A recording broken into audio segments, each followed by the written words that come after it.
स्वागत है दोस्तों आपको आपका अपना YouTube चैनल PFT क्लासेस में। दोस्तों मैं SK यादव आज आप लोगों को फिजिक्स के से जुड़े एक महत्वपूर्ण टॉपिक का जानकारी देने जा रहा हूं। उस टॉपिक का नाम है मापन। दोस्तों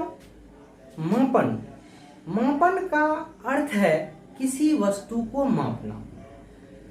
मापन का अर्थ हुआ कि किसी वस्तु को मापना, अर्थात मापने के लिए हमें सबसे पहले कोई वस्तु चाहिए और वस्तु के होने के साथ साथ उस राशि को, उस वस्तु को मापने के लिए हमें कोई इकाई चाहिए कि उस वस्तु को हम किस में मापेंगे। तो दोस्तों वस्तु को मापने के लिए एक तो वो वस्तु मेरे पास प्रेजेंट होना चाहिए, दूसरा उस वस्तु को मापने के लिए कोई इकाई चाहिए जिसे हम आगे चलकर मात्रक कहेंगे।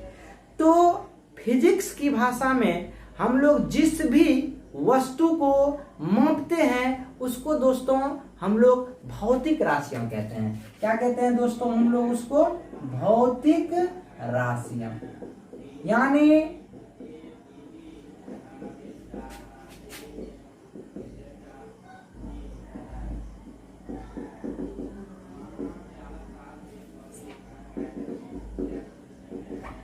जिस भी वस्तु को दोस्तों हम लोग मापते हैं, तौलते हैं, वे सारे के सारे वस्तु जो होते हैं वे कहलाते हैं भौतिक राशियां। फिजिक्स की भाषा में भौतिक राशियां भी ढेर सारे होंगे। जैसे हम लोग लंबाई को मापते हैं तो लंबाई भौतिक राशि होगा, द्रव्यमान को मापते हैं द्रव्यमान भौतिक राशि होगा, समय को मापते हैं समय भौतिक राशि होगा, ताप को मापते हैं ताप भौतिक राशि होगा, वेग को मापते हैं वेग भौतिक राशि होगा, बल को मापते हैं बल भौतिक राशि होगा। कहने का मतलब हुआ कि भौतिक राशियों की संख्या अनगिनत है। जब दोस्तों हम लोग इस भौतिक राशि को वर्गीकृत करेंगे तो दो प्रकार से इस भौतिक राशि को वर्गीकृत किया जाता है।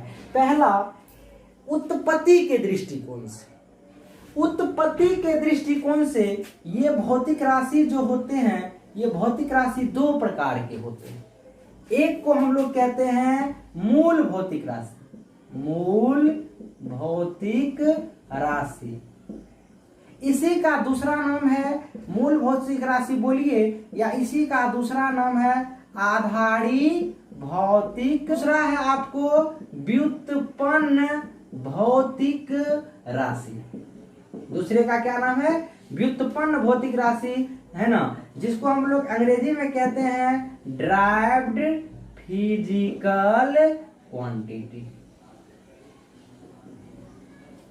तो एक को कहते हैं व्युत्पन्न भौतिक राशि और दूसरे को कहते हैं मूल भौतिक राशि। मूल का ही दूसरा नाम है आधारी। अंग्रेजी में इसको कहते हैं फंडामेंटल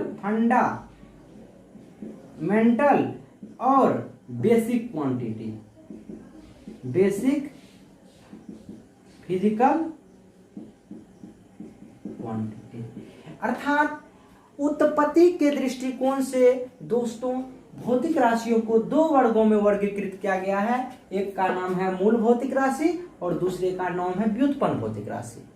तो चलिए हम जानते हैं कि मूल भौतिक राशि किसको कहते हैं। मूल भौतिक राशि दोस्तों हम उन राशियों को कहते हैं जो स्वतंत्र होता है, अर्थात किसी दूसरे भौतिक राशि पे डिपेंड नहीं करता है। ऐसा कौन कौन हो सकता है? तो हमारे फिजिक्स में ऐसा सिर्फ और सिर्फ 7 हैं जो मूल भौतिक राशि हैं जो किसी दूसरे पे डिपेंड नहीं करता है। तो सबसे पहले आप इसमें ले सकते हैं लंबाई को, फिर आप ले सकते हैं समय को, फिर आप ले सकते हैं ताप को, फिर आप ले सकते हैं विद्युत धारा को, फिर आप ले सकते हैं पदार्थ के परिमाण को, फिर आप ले सकते हैं ज्योति तीव्रता को, और एक और छूट गया दोस्तों जिसका नाम है द्रव्यमान। यानी मूल भौतिक राशियों की संख्या हमारे पास सिर्फ और सिर्फ 7 है। कौन कौन है? लंबाई, समय, ताप, विद्युत धारा, पदार्थ का परिमाण, ज्योति तीव्रता और एक द्रव्यमान। द्रव्यमान को दोस्तों पहले लिखना चाहिए, है ना, हम बाद में लिख दिए। व्युत्पन्न भौतिक राशि हम किनको कहेंगे? व्युत्पन्न भौतिक राशियां उन राशियों को कहा जाता है जो स्वतंत्र नहीं होता है, अर्थात जो दूसरे पे डिपेंड करता है। और दूसरे किस पे डिपेंड करेगा दोस्तों? तो ये डिपेंड करेगा आपको मूल भौतिक राशियों पे। जैसे हम लोग बात करते हैं दोस्तों चाल का। चाल डिपेंड करता है दूरी और समय पे, क्योंकि चाल का फॉर्मूला होता है दूरी बटा समय। दोस्तों हम बात करते हैं वेग का। वेग डिपेंड करता है विस्थापन और समय पे। वेग डिपेंड करता है आपको विस्थापन और समय पे। दोस्तों हम बात करते हैं बल का। बल आपको डिपेंड करता है द्रव्यमान और त्वरण पे। किसी वस्तु के द्रव्यमान और त्वरण पे डिपेंड करता है बल, अर्थात चाल, वेग, बल, दाब, क्षेत्रफल, ये सारे के सारे आपका व्युत्पन्न भौतिक राशि हो गया। और जो दूसरे पे डिपेंड नहीं करता है उसको हम लोग मूल भौतिक राशि कहते हैं। इनकी संख्या केवल 7 है: लंबाई, समय, ताप, द्रव्यमान, विद्युत धारा, पदार्थ का परिमाण और ज्योति तीव्रता। ये आपका टॉपिक है कि भौतिक राशियों को हम लोग वर्गीकृत किए उत्पत्ति के दृष्टिकोण से। तो नेक्स्ट वीडियो में हम लोग देखेंगे कि फिर इन्हीं भौतिक राशियों को हम लोग दूसरे तरीके से वर्गीकृत कैसे करते हैं। थैंक्स, धन्यवाद दोस्तों।